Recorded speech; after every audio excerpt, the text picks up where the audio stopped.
Mga kapakpak, dito na naman po tayo sa ating airline application. Okay, hahanapin po natin yung first lap ng CSW RPC, which is Puso Robio, Pangasinan. Okay, from our loop, Palo Alto, hanapin natin yung Puso Robio para makita natin yung exact kilometers na liliparin ni Sibaten. So, nasa first stop na tayo ng Derby. So, ayun, tutulungan natin si Sibaten para makuha niya yung magandang kondisyon, no? So, titignan natin yan, i-observe natin yung pagdating niya. So, ayun, Puso Robio. Okay, 1 pin sa ating target location. Then, balik tayo sa ating loop.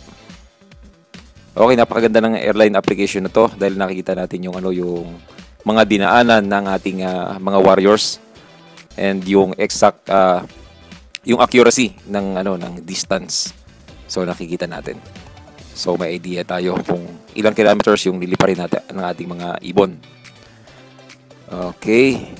One more pin to our location, Palo Alto, Calamba, Laguna. Okay, one more pin. Yun, ganun lang kadali, no? And ayun, makita na natin yung kilometers. About 221 kilometers yung liliparin ni Sibaten. So nagpabaon na tayo ng Baitabuli. So isang peraso lang, no? Then titingnan natin yung kondisyon niya pagdating. So para makita natin kung ano yung dapat nating ibigay. At natunghayan po natin yung exact kilometers na liliparin natin si Sibaten. Okay, sa mga naglalaro po, okay, pwede po nyo gamitin yung airline application. Napakaganda po gamitin para makita nyo yung exact location na liliparin ng inyong ibon. Okay, good luck po sa lahat ng mga naglalaro sa CSW RPC Loboy. Andito na po tayo sa release point natin dito sa may Puso Robio. Ayan, nagre-ready na po sila. Official time of release po natin ay 6:10 po mga kalapatids. Oras po natin ay 6:09. Ayan mga kalapatids. So may 1 minute pa tayo. So shoutout muna tayo kay Airmat, no?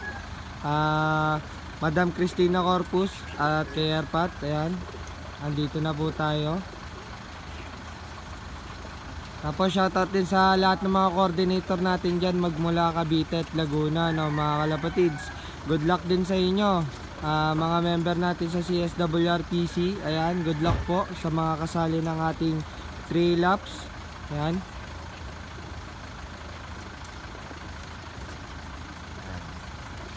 Tatanggal lang ng alambre, may nakalimutan. So official time of release natin 6:10 mga kalapatids. Kaya ready na? Okay. Time check tayo mga kalapatids. 6:10 na mga kalapatids. Ayan na, magre-ready na tayo. Tapos bilang na lang tayo ng 5. In 5, 4, Miles, huwag ka dyan. In 5, 4, 3, 2, 1, release. Dahan-dahan. Ayan mga kalapatids, ayan na rin si Haring Araw, oh. Ayan,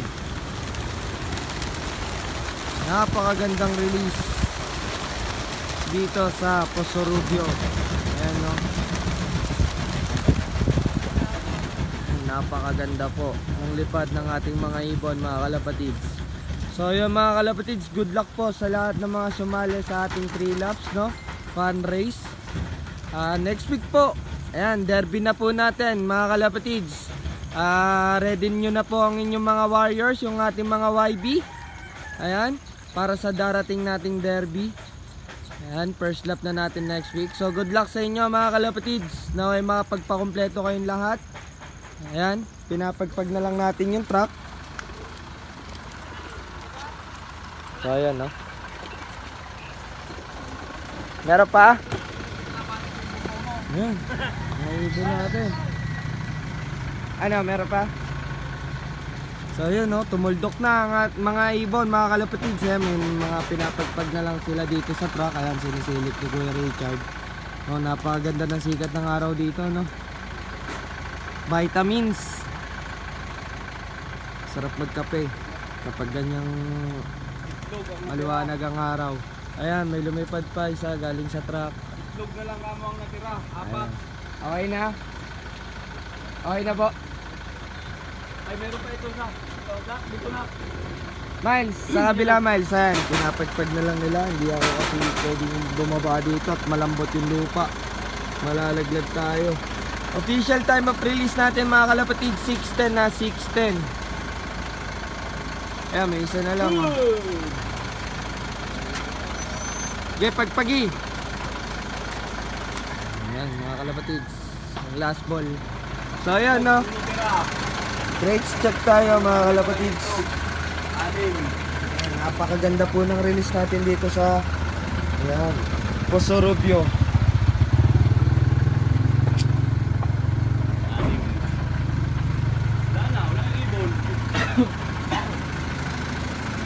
Ayan no. Mga naiwan na lang talaga to. Yan, kitang-kita nyo, wala talagang tira.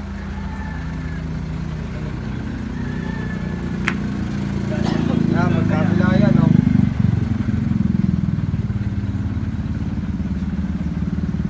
Yung sa taas, di na kaya, pero wala daw. Wala, itlog ang natira dyan. Ayan, silipin natin. Walang tira. So yun mga kalapatids, no? Pasara na, kuya. Okay. So yun mga kalapatids, ayan, isa na naman po magandang release dito sa Poso Rubio ang ating nagawa. So ayan, mga natitira nating ibon, no? So good luck sa inyo mga kalapatids. Maraming salamat sa walang sawang pagsuporta sa CSWRPC.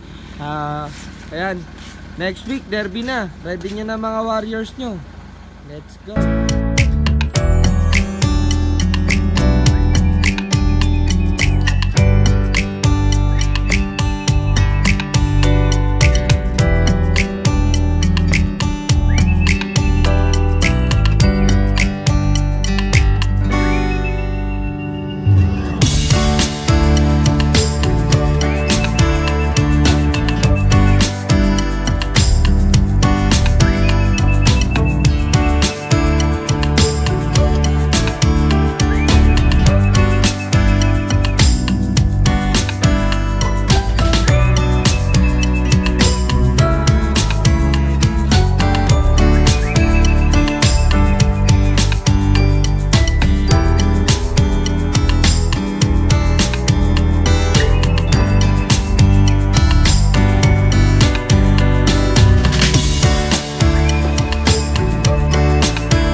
Okay guys, congratulations po sa nag-number 1 for today. So tayo ay nasa speed lang ng ng 900 no. So lipad pogi lang sa ating siba din. So ngayon ay galing siya ng Poso Rubio. Sa pag-check natin is about 221 kilometers no, from our dock using our airline application. So kanina binidyo natin siya no. Umi-standby na naman siya sa poste. So hindi siya dumiretso dito sa ating lock. So nagpapahinga pa siya doon. So hindi na tayo nayamot na bakit hindi siya kagad bumaba. Okay, last time ang tagal niyang tumigil doon. So binigyan na lang natin siya ng ng time para makapagpa-cool down. Then hinayaan na lang natin siya na bumaba. So tinry nating tawagin pero talagang groggy ang katawan niya. So may time pa na nagsuka siya. So ngayon magbibigay tayo ng IVF tips, no. So ang gagawin natin, ibibigay natin siya ng dalawa. Ayun, and then bukas ipa-flashing natin siya. Then syempre observe natin yung kanyang mga gagalawin, no. Pati yung ikot niya para alam natin kung ano ibibigay natin kahon. So sa ngayon, bigay tayo ng IVF tips.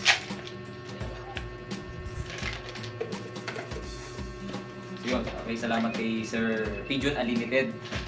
Okay, dahil sa kanya tayo kumuha ng bit guide. So, huwag nyo i-expect na pulo yan. So, 50 pieces lang yun naman yan. So, yun, malaki lang yung lalagyan niya. Okay, let's go! Punta tayo kay si Battle.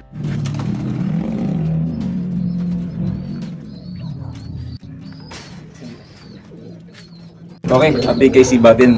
Yung ilong niya, okay, yung ilong niya is medyo madumi, no? Paa niya, okay, so far hindi natin nakikitahan ng puti, no? Malinis yung paa niya. Ang katawan, ang hipo ng katawan is maganda pa rin. Yung buntot niya nga lang medyo lumanaw, nagbabagsak. Pero yung pakpak niya is bago, no? Kaya confident tayo kung halimbawa magkakaroon man ng ismash. So, nagpa-powder na rin yung kanyang balahibo. Then ang ginagawa natin dyan, nung nakaraan, medyo umuulan. Ang ginawa natin is nilubog natin sa malatayon yung kanyang yung pakpak, no? Tsaka yung buntot para matanggal din yung mga ibang hanip-hanip. Then at the same time magpulbos, no? Iniingatan lang natin yung ulo na lumubog. Then ayun, bigay tayo ng ideal. Bakit ako tayo?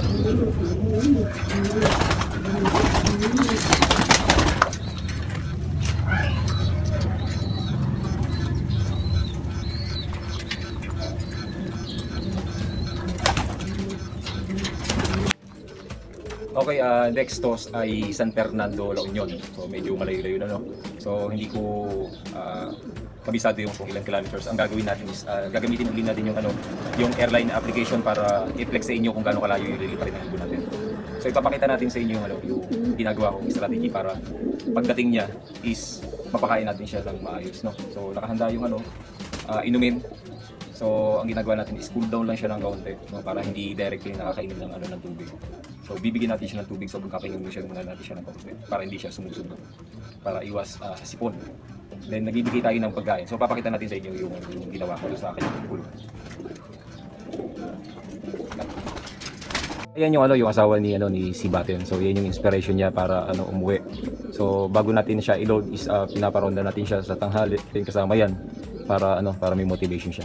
Then kung makikita nyo, meron din siyang pakainan doon sa loob para meron siyang individual na pakainan. So pag binigyan natin siya ng pagkain, pagka tapos niyang magpa-cool down at magbigay tayo ng gamot. So hindi siya maaagawan ng iba. So yan yung yun yung ginagawa natin para yung katawan ni si Batin is mapanatili. Then nagdagdag na rin tayo ng sunflower.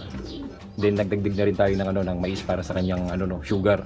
Syempre kailangan na niya ng extra energy dahil medyo lumalayo na tayo. Then syempre yung energy natin is control, no. Then as is pa rin yung ating flyer mix sa ating pakain.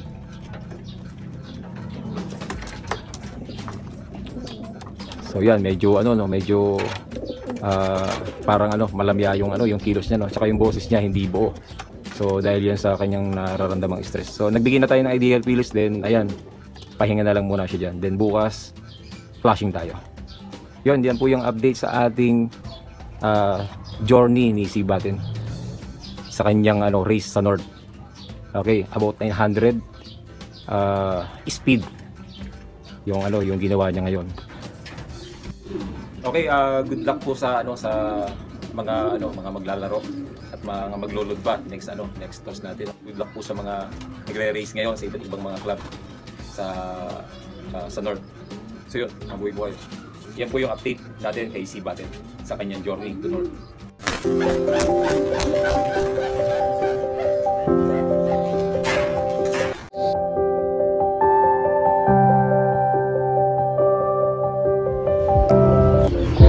Wala ko nakikita. Sige na, magtutus ako. Sige na, magtutus ako. 500 lang yan. Nothing works in my head. I'm moving so slow. sorrow. Can't focus, I'm distracted, and I don't